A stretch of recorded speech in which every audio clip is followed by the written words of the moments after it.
오늘 말씀 31절에 그가 나간 후에 라는 말씀이 나옵니다. 그래서 그라고 하는 것은 앞에 나와 있는 말씀을 보면 알 수 있듯이 가룟 유다가 나가두라 하는 겁니다. 예수님께서 너희 중에 하나가 나를 팔리라 라고 말씀하셨죠. 그리고 그것이 유다임을 알려주셨습니다. 그리고 유다가 그 말을 듣고 돌이키지 아니하였습니다. 그냥 모르는 척하고 있죠.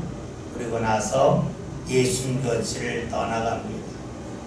다시 말하면 유다가 뉘우칠 수 있는 기회가 있었지만 그 기회를 붙잡지 않았습니다. 그러는 가운데 그는 자연스럽게 예수님과 멀어집니다. 요한복음에서 예수님에 관하여 여러 가지 말씀하시죠. 요한복음의 특징이 7가지 이적이 있다는 것과 7가지 예수님이 자기 선언하는 말씀이다 그랬죠. 나는 무엇이다 이것이 7가지가 나온다고 그랬죠. 그런데 이것은 원래 우리가 표현하는 그런 식으로 이해하면 안 되고, 우리가 출애굽기는 말씀을 보면 모세가 하나님을 만났을 때에 하나님의 이름이 뭡니까? 라고 물을 때에 나는 나다라고 하잖아요. 근데 이 나는 무엇이다 라고 하는 것은 신만이 표현할 수 있는 그런 어법입니다.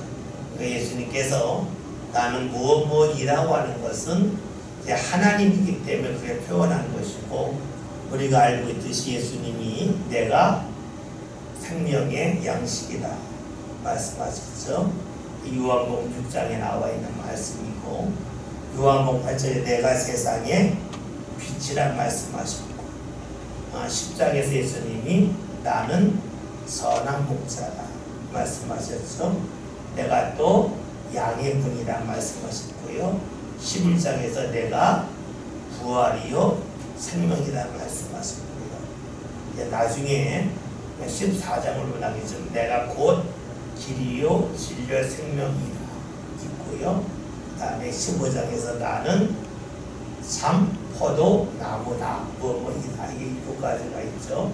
근데 요한복음에서 많이 나오는 말씀, 또 우리가 이 요한복음과 같이 읽어야 될 말씀이 요한 1, 2, 3서인데 여기에 나와 있는 말씀의 특징은 예수님이 빛이라고 하는 표현이 상당히 많습니다. 그렇기 때문에 예수님을 가까이 하면 빛을 경험하는 거고, 예수님을 떠나가면 빛과 멀어져서 어둠의 자리에 이른다는 것이죠. 그러면 우리가 빛 대신 예수님을 만났다고 하는 것은 무엇을 말하냐면 내 앞길이 환히 열린다 이런 뜻이 아니라, 빛이라고 하는 것은 우리의 눈으로 하여금 무언가 보게 하는 거죠. 예수님의 빛이라고 하는 것은 우리가 예수님을 믿고 따를 때에 우리의 삶 가운데 하나님이 원하시는 것을 볼 수 있다, 알 수 있다가 되는 겁니다. 즉 예수님을 믿고 나갈 때에, 예수님과 가까이 할 때에 내 삶 가운데 하나님께서 원하시는 일이 무엇인지를 알 수 있다는 것이 바로 예수님이 세상의 빛이라고 하는 말씀이 돼요. 그러면 우리가 예수님을 멀리 떠나면 빛 가운데서 멀어지니까 그것을 봐도 어둠 속에 산다고 그러죠. 우리가 흔히 기도할 때에 세상은 어둡다고 말하잖아요. 이 세상이 어둡다고 하는 것은 세상이 조명이 없다 하는 뜻이 아니라, 세상에서는 사람들이 하나님의 뜻을 잘 모른다는 말이에요.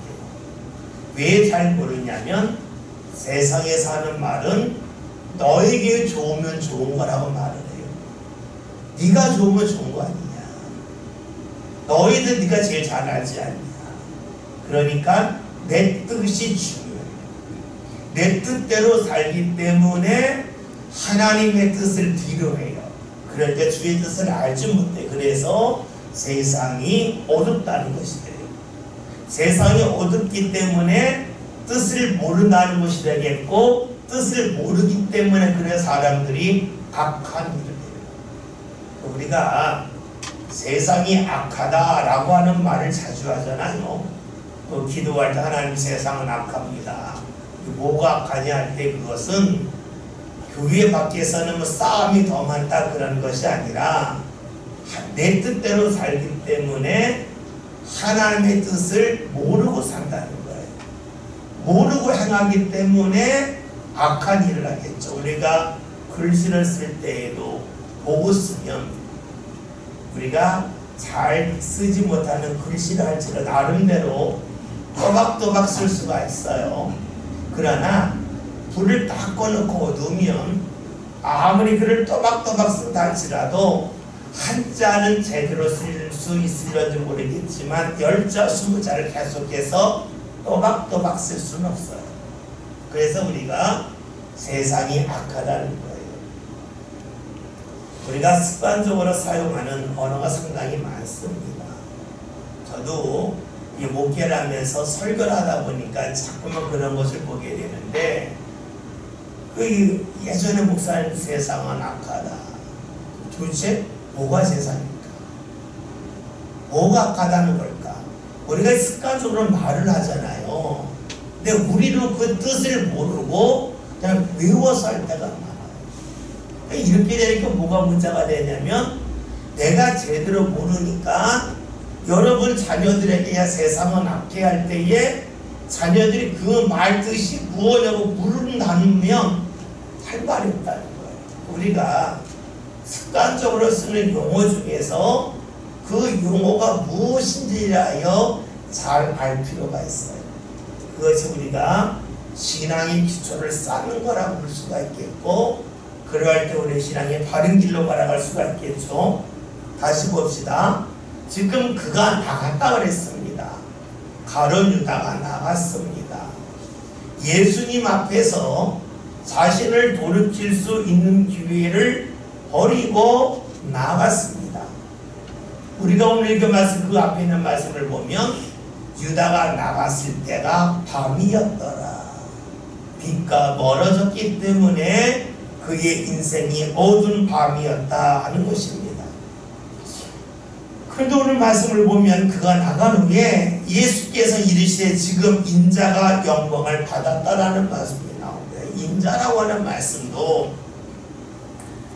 이것을 그냥 어떤 분은 그냥 그 성경을 읽을 때에 크게 두 종류로 읽습니다. 하나는 이것을 신앙의 글로 철저하게 읽는 분들이 있습니다.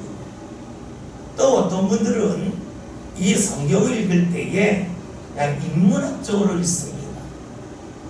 그렇기 때문에 인자라고 하는 말이 사람의 아들이라고 표현했기 때문에 예수님이 누구냐? 진짜 사람다운 그런 모습으로 사신 거다.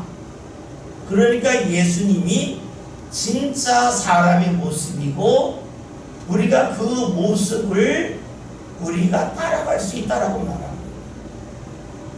이렇게 인문학적으로 성경을 읽는 사람들의 특징은 예수님을 우리가 모시고 나면 우리 사람답게 산다라고 말을 하지만 그렇게 읽는 사람들의 특징이 뭐냐면 예수님의 보혈에 관한 이야기를 하지 않습니다. 그러니까 우리가 어떤 성경에 관한 읽을 때에 우리가 늘 조심해야 될 거가 예수님이 사람이기도 하시고 하나님이기도 하시다. 이것이 우리의 신앙의 고백입니다. 그런데 때로는 하나님에게만 치우쳐서 예수님이 모든 걸 다 하신다. 그러니까 당신들은 그냥 믿기만 해라 라고 가르치는 쪽이 하나가 있고 또 하나는 예수님은 정말로 부처처럼 부처라고 하는 말이 깨달은 자라는 말입니다. 우리가 한자를 깨달을 각자가 있죠. 깨달은 자라는 말이 부처라는 말이거든요. 그러니까 부처님이라고 하는 건 사실 틀린 거죠. 깨달은 자, 지혜로운 자라는 말이니까 예수님을 그렇게 모아서 인자라고 하는 말씀을 그냥 사람의 아들로 보기도 합니다. 그래서 예수님처럼 하나님을 그대로 따르게 되면 진정으로 하나님이 원하시는 모습이 되고 우리로 그렇게 될 수 있다라고 하는 그런 가르침이 있는데 모두가 경계할 필요가 있죠. 원래 인자라고 하는 말씀은 우리가 다니엘서 있는 말씀을 보면 7장에서 인자 같으신 이가 왔다라는 표현이 있어요. 그건 무엇을 말하냐면 하나님과 사람 사이를 연계시키는 그런 일을 인자라고 표현을 했습니다. 물론 에스겔서에서도 인자라고 하는 표현이 있어요. 거기서는 그냥 사람의 아들이에요. 근데 그것이 에스겔 시대와 예수 시대 사이에 다니엘서가 있는데 그 다니엘서에서는 인자라고 하는 것을 우리가 흔히 말하는 천사처럼 하나님과 사람 사이를 중재하는 그런 역할로 보고 있어요. 예수님이 인자라고 표현하신 것은 내가 그런 역할을 한다고 하는 것을 알려주시는 거예요. 물론 이것이 가장 정확한 표현은 아니겠지만 당시 사람들로 하여금 알아듣게 할 수 있는 가장 적절한 표현이 인자였다는 거예요. 그렇죠? 우리가 언어라고 하는 것이 모든 것을 다 표현할 수 없잖아요. 어린애들에게 너 엄마 아빠 얼만큼 좋아? 하늘과 땅만큼 좋아. 그럴 때 누가 그만 바다는 빠졌네 이러면 이상하잖아요. 그 말 속에 무언가 허점이 있지만 우리는 그 뜻을 그냥 받아들이는 거예요. 마찬가지로 예수님이 말씀하실 때는 좀 불완전한 표현이 있어요. 왜냐하면 예수님이 불완전해서가 아니라 그것을 받아들이는 우리에게 맞춰서 했기 때문에 그런 것이고 그때에 표현할 수 있는 가장 좋은 방법이 인자라고 하는 말씀이에요. 보면 인자라고 하는 것은 예수님을 보면 좋아요. 지금 인자가 영광을 받았다. 하나님도 예수님을 통하여 영광을 받았다라고 말씀하고 있습니다. 지금 다른 유다가 나갔습니다.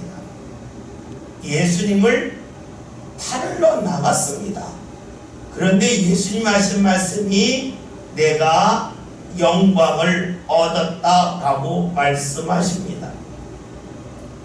왜 예수님이 영광을 받을 수 있었을까요? 왜 하나님께서 예수님을 영광스럽게 하셨을까요? 그 이유는 예수님께서 인간적으로 생각한다면 유다가 예수를 팔 줄을 아셨어요. 그리고 막으려 하면 얼마든지 막을 수가 있었어요. 예수님의 다른 제자 11명을 통해서 야 가룟 유다 못된 놈이다. 저는 묶어서 못 나가게 된다. 할 수도 있었겠죠. 그런데 예수님은 그렇게 하지 아니하셨습니다. 다른 말로 하면 예수님이 죽음의 길을 피할 수 있지만 피하지 아니하셨습니다. 왜 그러냐면 하나님께서는 예수님이 누군가를 통해서 살리게 될 것을 알게 하셨고 그것을 받아들였기 때문입니다. 별로 달가운 말씀은 아니지만 하나님의 말씀이기 때문에 받아들인 겁니다. 그럴 때 하나님께서 예수님을 통해서 영광이 임하게 하셨다라 하는 것입니다. 그렇죠. 우리가 힘들다 할지라도 주의 말씀을 받아들일 때에 그런 우리를 주님께서 받아주셔요. 그리고 그 받아주셨다는 표현이 오늘 성경에서는 영광을 받았다 하는 말씀입니다. 그 다음에는 말씀을 보았다. 하나님도 예수님을 통해서 영광을 받으셨다라고 말씀하고 있습니다. 우리가 생각할 것이 있는데 그 앞에서 예수님이 영광을 받으셨다고 하는 것은 어려운 길을 스스로 받아들였다고 하는 것도 되겠고 또 하나는 예수님이 그렇게 하신 이유가 무엇일까요? 하나님이 하실 일을 믿었기 때문이라는 거예요. 하나님께서 예수를 통해서 모든 사람의 죄를 구원하고자 하셨습니다. 그런데 그 일이 이루어짐을 예수님은 믿었습니다. 하나님이 하시는 일에 막힘이 없음을 믿으셨습니다. 그러게 주님께서 고백하시는 것이 인자가 이미 영광을 받았다. 과거형으로 말씀하고 있습니다. 영광을 받을 것이다가 아니라 받았다는 겁니다. 과거형으로 말한다고 하는 것은 그만큼 분명하다는 것입니다. 예수님께서 과거형으로 말씀하신 적이 또 있습니다. 한번 볼까요? 요한복음 11장 41절 42절 보겠습니다. 예수님께서 나사로의 무덤가 앞에서 하신 말씀인데 볼까요? 41절 42절 다 같이 했습니다. 돌을 옮겨 놓으니 예수께서 눈을 들어 돌아보시고 이르시되 아버지여 내 말을 들으신 것을 감사하나이다. 항상 내 말을 들으시는 줄을 내가 알아나이다. 그러나 이 말씀하오는 것은 불러선 우리를 위하여니 곧 아버지께서 나를 보내신 것을 그들로 믿게 하려 함이니이다. 아멘. 예수님께서 무언가 말씀하시기 전에 나사로를 나오라고 하시는 말씀이 내 말을 들으신 것을 감사합니다라고 합니다. 왜 이렇게 예수님이 고백하셨을까요? 이것은 반복적으로 일어났기 때문에 그렇습니다. 우리가 흔히 안 봐도 보는 것 같다 라고 하는 표현이 있죠. 안 봤지만 보는 것 같다. 이게 뭘까요? 반복적으로 그런 일이 일어나면 일을 하면 반드시 일어나. 안 봐도 본 것 같아 라고 고백하잖아요. 예수님이 하나님 앞에 그렇게 고백하는 거예요. 지금까지 예수님이 기도한 것마다 하나님이 다 들으셨기 때문에 이대로 들으신 건 당연하다 라고 하는 것을 예수님이 알고 계셨던 겁니다. 그리고 힘든 일이지만 감당할 때 하나님께서 기뻐하신다는 걸 아셨어요. 그러니까 과거형으로 예수님이 고백하고 계시죠. 오늘 31절에서 인자가 이미 영광을 받았다. 또 인자를 통해서 아버지가 하나님이 영광을 받으셨다 라고 고백을 합니다. 여기서 알 수 있는 것이 있죠. 사람이 하나님을 통하여 영광 받는 것은 거기서 멈추지 않고 하나님이 사람을 영광스럽게 했다면 하나님도 함께 영광을 받으신다고 하는 것을 우리가 알 수 있습니다. 하나님께서 영광을 받으셨다 하는 말씀은 다른 말로 하면 하나님이 기뻐하셨다는 걸 기뻐하십니다. 하나님은 예수님이 하나님이 원하시는 길을 걸어갈 때에 기뻐하셨습니다. 부모의 기쁨이 어디 있을까요? 자녀들이 잘 되는 겁니다. 내 자녀가 잘 된다고 하는 것은 쉬운 길만 걸어가서 잘 되지 않습니다. 자녀들이 힘든 길을 걸어갈 때에 부모는 마음이 편하지 않지만 이것 때문에 잘 될 거라고 하는 것을 알고 있습니다. 자녀들이 힘든 길을 쏙쏙 피해간다면 자녀들이 편하다는 걸 알지만 자녀들이 잘 될 거라고 하는 생각은 하지 않습니다. 하나님께서는 예수님이 잘 되기를 원하셨습니다. 그러기에 예수님에게 어려운 길을 걸어가게 하셨습니다. 예수님이 그 길을 걸어가십니다. 거부하지 않습니다. 받아들입니다. 그러니까 하나님이 어떠실까요? 기쁘시다는 겁니다. 한 가지 생각할 것이 있는데 예수님이 십자가를 자발적으로 걸어가셨잖아요. 하나님은 우리에게도 무언가 자발적으로 하기를 원하십니다. 억지로 시키지 않는다는 겁니다. 간호신앙의 사람들 중에서 왜 하나님께서 그때 나를 붙잡으셔서 그것을 억지로라도 하게 하시지 왜 하게 하지 않으셨냐고 나중에 하나님에 대하여 원망하는 사람이 있습니다. 생각해 보십시오. 억지로 이끄는 그것은 폭력이죠.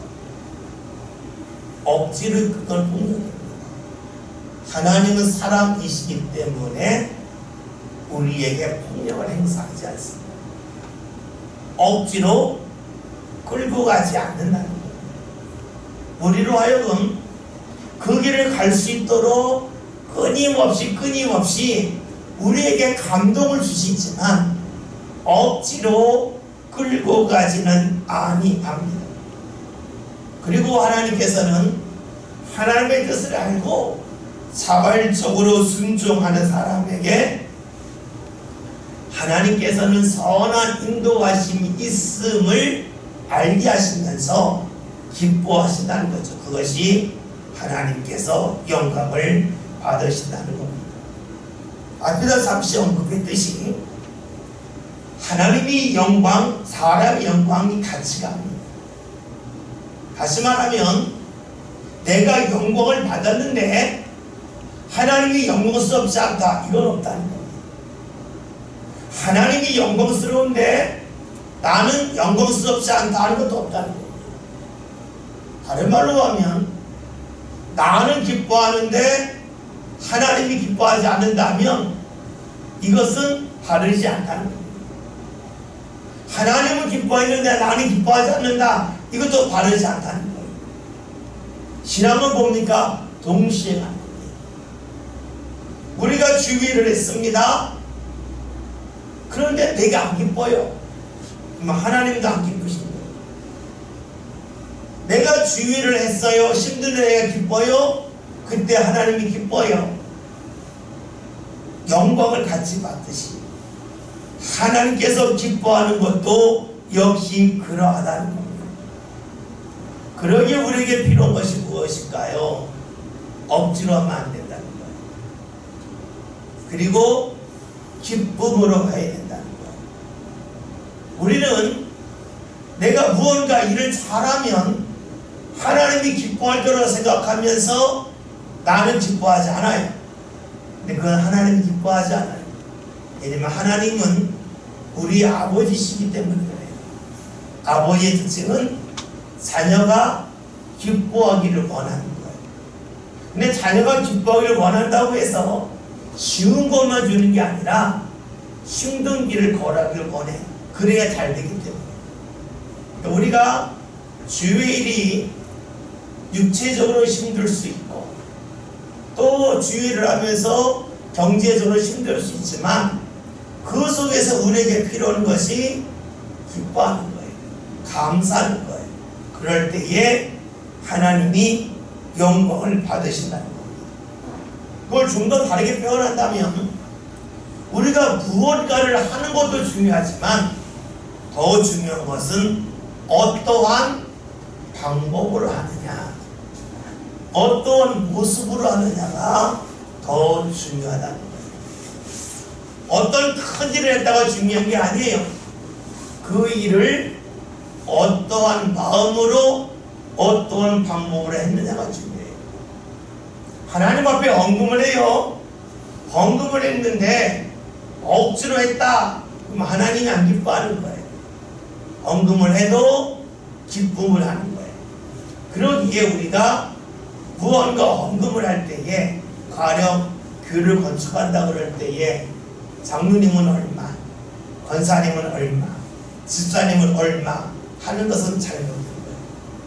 왜냐? 그 속에는 결과는 있지만 방법이 바르지 않기 때문에 그래요. 만약에 그러하다면 우리가 옷을 줄 때에 장로님은 105 사이즈, 권사님은 100 사이즈, 집사님은 95 사이즈 입으세요 라고 말하면 이상하죠. 여러분이 항의할 거 아니에요. 아이, 저는 몸이 작은데 왜 100 사이즈 줘요? 저는 몸이 큰데 왜 95 사이즈 줘요? 그럴 거 아니겠어요? 우리가 옷을 입을 때에는 사이즈가 다른 것을 인정을 해요. 직분에 관계없잖아요. 직분 때문에 옷 사이즈가 정해지는 게 아니잖아요. 그 우리가 주님 앞에 헌신할 때에도 어느 직분은 뭐뭐 이건 옳지 않은 거예요. 왜냐? 결과는 좋을런지 몰라도 방법이 잘못된 거예요. 하나님이 원하시는 것은 사람도 기쁘고 하나님도 기쁜 거예요. 그럼 우리가 주님 앞에 헌신할 때는 반드시 기도하고 감동과 기쁨 가운데 행할 때 비로소 주께서 받으신다는 거죠. 오늘 32절에서는 그것을 다시 한번 강조하고 있어요. 만일 하나님이 그로 즉 예수님으로 말미암아 영광을 받으셨다면 하나님도 자기로 말미암아 예수님으로 말미암아 그에게 영광을 주시리니 곧 주시리라. 오늘 말씀을 보면 주시는데 곧 주신다는 표현이 있어요. 그래서 곧이라고 하는 것은 사람이 볼 때 곧이 아니고 하나님이 볼 때 곧이에요. 여러분, 부모는 자녀들에게 좋은 것을 빨리 주고 싶잖아요. 좋은 것이 있는데 일부러 천천히 주지 않잖아요. 좋은 거라면 빨리 줘요. 이게 빨리 준다고 할 땐 전제가 있어요. 뭐냐면 받을 만한 준비가 되어져 있다면 빨리 줘요. 그것이 바로 곧 주신다 하는 표현입니다. 여러분 봅시다. 우리가 무언가 받는다라는 표현을 할 때에 중요한 것이 있는데 준비가 되어 있어야 제대로 받을 수 있다 하는 것입니다. 그렇지 않다면 주셨다 할지라도 제대로 간수하지 못하기 때문입니다. 이러하다면 우리가 받는 것도 중요하지만 받은 것을 잘 이어가는 게 중요하죠. 보세요. 무언가 하나님이 주신다고 할 때에는 우리가 받을 준비가 되어 있을 때 주시는 거예요. 받을 준비가 되어져 있다고 하는 것은 받고 나서 이것을 잘 이어갈 수 있는 준비가 되어 있을 때 주신다는 거가 되겠죠. 그래서 우리가 받는 것도 중요하지만 무언가 그것을 잘 이어가는 것도 중요해요. 우리가 청년들은 어떤 회사에 취업하는 것을 가장 크게 얘기해요. 그러면서 취업만 되면 모든 문제가 없을 거라고 생각을 해요. 그래 막상 취업을 하고 나면 그 다음에 또 다른 문제가 생겨요. 결혼을 앞두고 있어요. 결혼만 하면 더 이상 문제가 없을 것 같아요. 결혼하고 나서 문제가 생겨요. 집이 없는데 집을 샀어요. 더 이상 문제가 없을 것 같죠? 그런데 집 사고 나도 또다시 문제가 있어요. 어느 자리에 가면 문제가 없을 것 같은데 그 자리에 가도 또 문제가 있어요. 다른 말로 해볼까요? 은혜를 받았어요.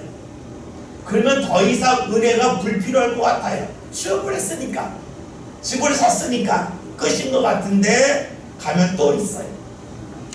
다시 말하면 우리 삶 가운데는 계속해서 주의 은혜가 필요해요.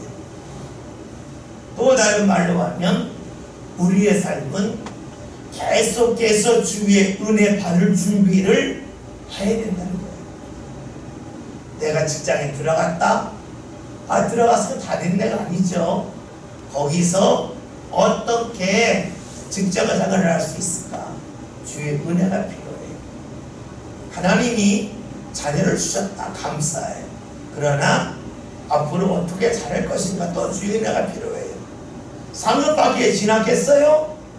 감사해요. 그런데 거기서 또 은혜가 필요해요. 우리 삶 가운데는 계속해서 은혜 받을 준비를 할 필요가 있겠죠. 33절 다 같이 읽습니다. 내가 아직 잠시 너희와 함께 있겠노라.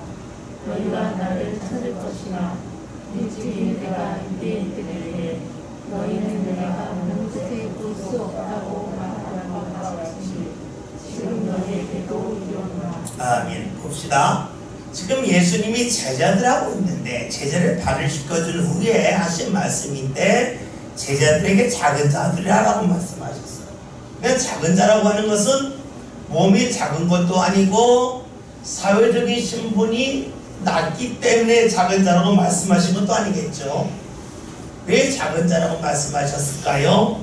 그들의 믿음의 상태를 말씀하신 거예요.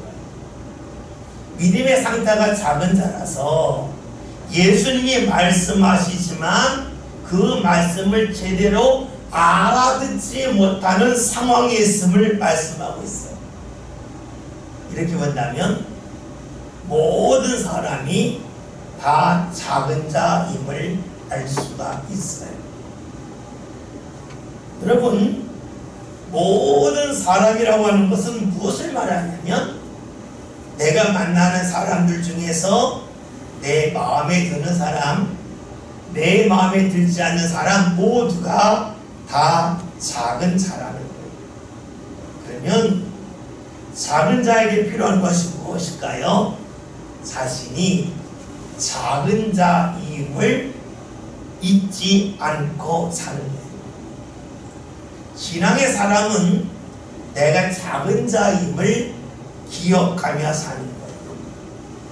다른 사람보다 좀 클 수 있어요. 다른 사람보다 좀 더 내 믿음이 좋은 것처럼 보일 수도 있어요.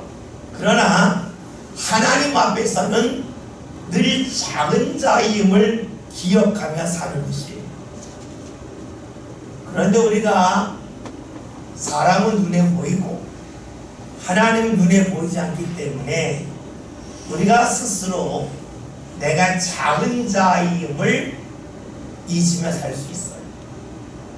우리가 지난 주일날 말씀 놓았다 놓쳤다는 말씀을 통해서 사울의 삶의 중심을 사람에게 놓았다 그랬잖아요. 왜냐? 사람들이 흩어진 게 보이잖아요. 하나님은 안 보이고. 우리가 살면서 하나님은 눈에 안 보이고 사람들은 눈에 보이니까 사람에게 중심을 둘 가능성도 높고 또 하나는 나도 모르게 우쭐거릴 수도 있어요. 내가 좀 뛰어난 것처럼 보일 수도 있어요. 사울이 그랬다는 거죠. 우리가 지난주 사울에 관한 말씀 사무엘상 13장을 보았는데 사무엘 14장을 보면 이런 말씀이 나와요. 어떤 말씀이 나오냐면 요나단이 들어가서 블레셋 진영을 막 어지럽히니까 블레셋 뿔뿔이 흩어져요. 사울이 하는 이야기가 이 전쟁이 끝날 때까지 아무것도 먹지 말라. 그러니까 배고픈 가운데 막 전쟁을 치르는 거예요. 그러다가 전쟁을 막 이기니까 이사에서는 배가 고프니까 짐승을 먹는데 막 피쳐먹는 거예요. 그러니까 사울이 안 되겠다 하면서 이제 하나님 앞에 제사를 드려요. 제단을 쌓아요. 그런데 성경의 말씀을 보면 14장 35절 이런 표현이 있어요. 사울이 여호와를 위하여 제단을 쌓았으니 이는 그가 여호와를 위하여 처음 쌓은 제단이었더라. 사울은 왕이었지만 하나님을 중심에 두지 않은 그런 사람이었다는 것을 말씀하고 있죠. 다시 말해 자신이 작은 자임을 잊고 살았다는 것입니다. 근데 예수님이 유대인들에게 하시던 말씀을 보니까 너희가 나를 찾으나 내가 가는 곳에 너희가 올 수 없다고 말씀하셨어요. 이것은 먼저 볼 수 있는 것이 십자가예요. 내가 십자가의 길을 가는데 너는 거기 올 수 없다. 왜냐하면 예수님은 하나님의 뜻에 따라서 자신을 버리고 포기하는데 너희는 하지 못한다 하는 그런 신앙적인 면에서 올 수 없다는 뜻이에요. 또 하나는 예수님은 이 세상에 계시다가 하늘로 올라가시잖아요. 그러니까 너희가 공간적으로 내가 가는 곳에 올 수 없다는 거예요. 그러니까 하는 일을 할 수 없다. 또 하나는 공간적으로 따라올 수 없다 하는 것이 돼요. 그런데 그 길을 너희가 올 수 없다는 말씀 속에는 믿음을 넣으라는 거. 우리가 요한복음 20장을 보면 예수님이 부활하신 후에 무덤가에 사람들이 가잖아요. 막달라만에 가서 보고 예수님 없다 하고 하는 걸 제대로 알려주니까 베드로와 예수님 사랑한 제자가 달려나요. 그리고 안에 가서 보았더니 예수님의 시신은 없고 그냥 세마포가 잘 개어져 있어요. 이상한 행보 같어요. 다시 마리아가 갔는데 예수님이 안 계시니까 마음이 너무 슬퍼서 울어요. 근데 뒤에 예수님이 나타났는데 마리아는 예수님을 동산지기로 알아서 이 얘기하는 겁니다. 당신이 혹시 선생님의 시신을 옮겨갔습니까? 라고 물어요. 예수님이 옆에 계신데 전혀 알아보지 못했어요. 그러다가 예수님께서 마리아를 불러요. 그러나 그때야 예수님을 알아보는 거예요. 좀 신기하죠? 예수님이 말씀하시기 전까지는 예수님을 예수님으로 알아보지 못했다는 거예요. 근데 이와 유사한 말씀이 누가복음 24장에 나오죠. 예수님이 부활하신 후에 두 명의 제자가 엠마오로 내려가다가 예수님을 만났어요. 예수는 계속 이야기하며 내려갔어요. 몰랐어요. 그리고 예수님이 가려했더니 예수님이 같이 식사를 하자 해서 같이 식탁을 앞에 두고 있을 때 예수님께서 말씀하실 때 그들의 마음이 따뜻해졌어요. 뜨거워졌어요. 그리고는 예수님을 알았지만 예수님의 눈에 보이지 않았다는 말씀입니다. 무엇을 말할까요? 부활하신 예수님은 주님의 말씀을 듣는 사람만이 주님을 알아보는. 엠마오로 가던 제자들도 주의 말씀임을 깨달은 후에 비로소 예수님임을 알았어요.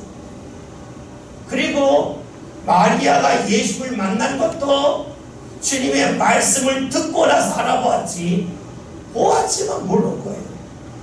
그러니까 예수님이 가는 곳에 너희가 올 수 없다, 이 말씀은 우리의 노력으로 예수님이 가시는 곳을 따라가서 만난다는 게 아니라 주의 말씀을 듣고 믿음이 있는 사람만이 예수님을 만나고 예수님이 가신 곳을 갈 수 있다는 그런 뜻이 돼요. 그러니까 우리가 이 세상을 살면서 내가 기억력이 좋고 연구를 많이 해서 예수님을 만나는 건 아니라고. 주의 말씀이 우리가 내 임해야만, 주의 말씀이 임한다고 하는 것은 주님께서 우리에게 무언가 행하셔야만, 또 다른 말로 하면 주께서 우리에게 은혜를 베푸셔야만 우리가 주님을 만날 수 있다는 뜻이에요. 주님이 말씀하기 전에는 주님을 알아볼 수 없었어요. 주님이 무언가 하셨기 때문에 알아봤어요. 주님이 무언가 했다고 하는 것은 주께서 우리 삶 가운데 은혜를 베푸셔야만 우리가 주님을 만날 수 있다는 것이지, 우리가 노력하고 연구해서 주님을 만나는 게 아니라는 거예요.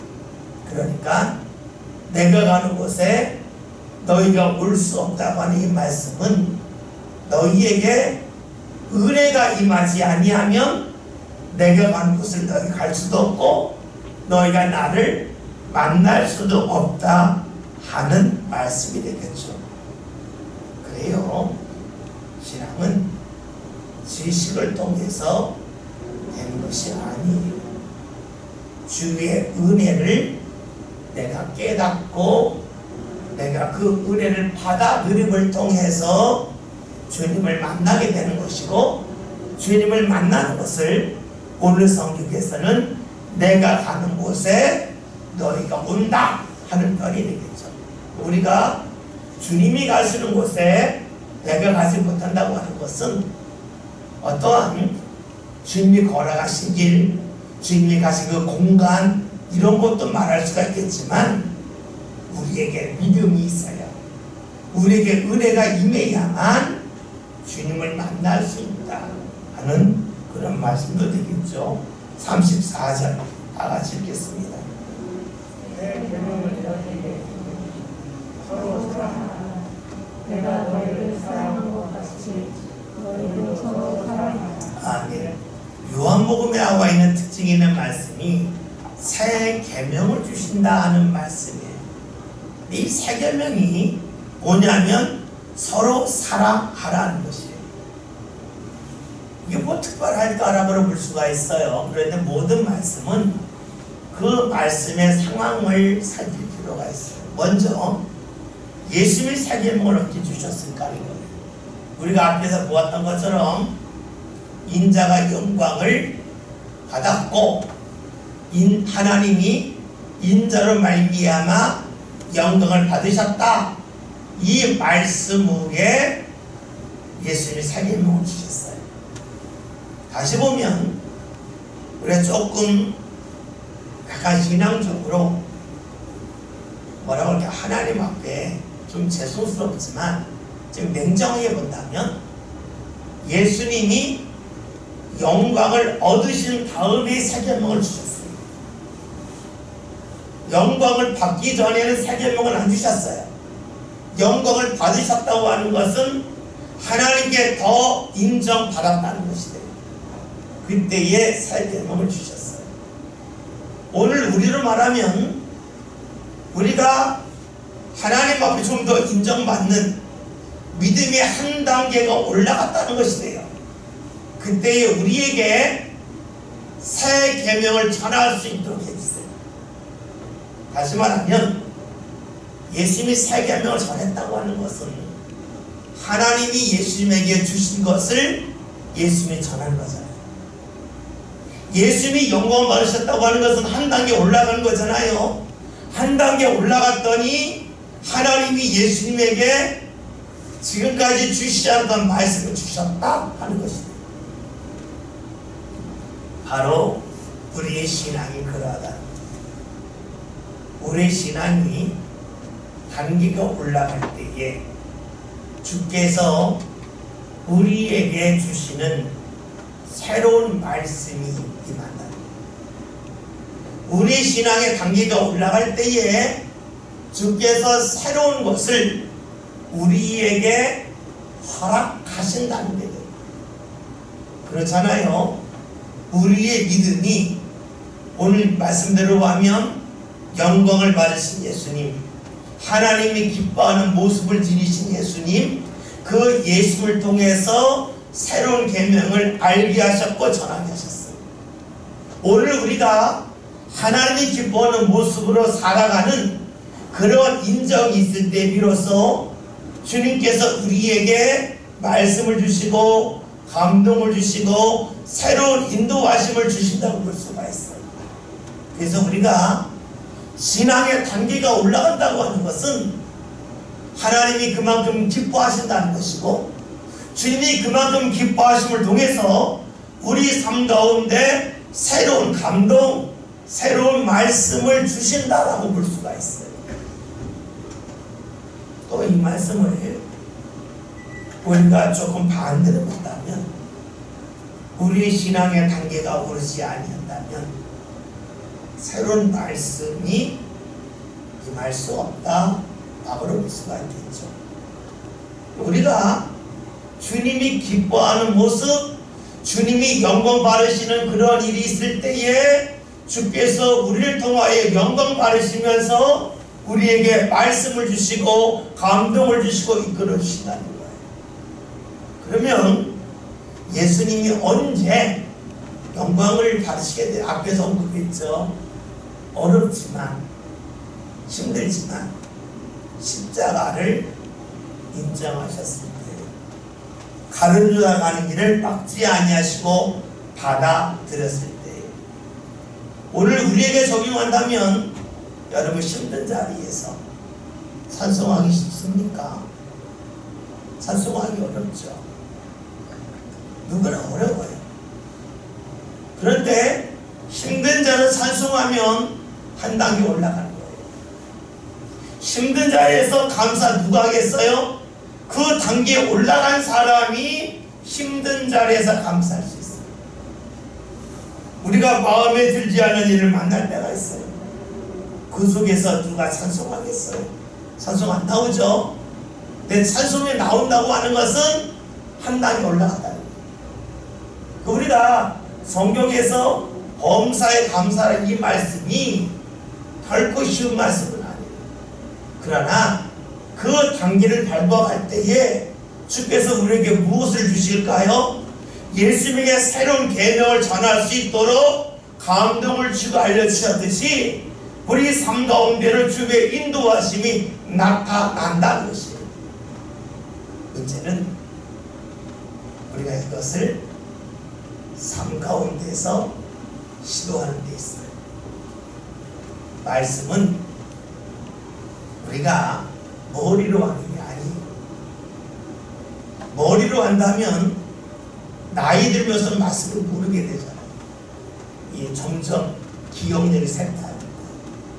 그러니까 머리로 하는 게 아니에요. 철저하게 삶으로 하는 거예요. 경험하는 거예요. 여러분들이 삶 가운데서 보통 때 원망할 만한 일이 있었는데 거기서 감사해보세요. 그러면 하나님께서 예수님에게 새 계명을 전하게끔 알려주셨듯이 오늘 우리들에게도 그런 감동을 주실까 안 주실까 하는 거예요. 그걸 주시게 되면 우리는 말씀이 믿어지는 거예요. 이 말씀은 예수님에 관한 그러한 내용만이 아니라 예수님을 통해서 하나님이 우리에게 하신 일을 알려주는 말씀이에요. 예수님에 관한 말씀이라면 나랑 별로 상관이 없어요. 예수님을 통해서 하나님이 하신 일이라 그러면 이 말씀은 나에게 너무 소중해요. 우리가 기도하다 보면 하나님이 우리에게 마음을 주실 때가 있는데 그 마음 중에는 내가 별로 따르고 싶지 않은 그런 마음을 주실 때도 있어요. 그물이 어때요? 주님 왜 그래요? 라고 반응할 때가 있고 아멘 했어요? 그러나 실상에서 아멘 하지 않을 때가 있어요. 또 하나는 아멘 하고 나서 좀 한참 지난 다음에 순종할 수가 있고 또 아멘 하고 바로 순종할 수 있어요. 그렇죠? 여러 가지가 있어요. 우리가 그때 어떡하냐고 중요해요. 우리가 한 단계 올라가는 것 내가 원치 않은 거지만 주의 뜻을 따라갈 때에 한 단계 올라가는 것. 그럴 때 오늘 말씀처럼 예수님의 하나님께서 새 계명을 전할 수 있도록 감동 주시고 입술을 열어주셨듯이 오늘 우리들에게도 그런 일을 주신 거예요. 그러니까 우리가 오늘 새 계명의 내용 서로 사랑하다 이 말씀을 보기 전에 새 계명이 언제 임했는가에 대한 것 같습니다. 여러분 일생을 살면서 새 계명을 한 번도 경험하지 못하다가 하나님 앞에 가는 사람이 있을 수 있어요. 왜냐? 내 마음에 들지 않으면 거부한다. 또 어떤 사람은 주님이신 새 계명과 같은 은혜를 일생에 한두 번 경험할 수도 있어요. 왜요? 한두 번 순종하고 이제 살만하니까 그냥 접고 갈 수도 있어요. 또 어떤 사람은 반복적으로 경험할 수 있어요. 주께서 누구를 기뻐하실까? 누구를 통해서 역사하실까? 그리고 어떤 사람이 신앙의 유산을 많이 남길 수 있는 사람일까? 여러분 그 답은 명확합니다. 오늘 말씀 새 계명이 언제 임하였는가?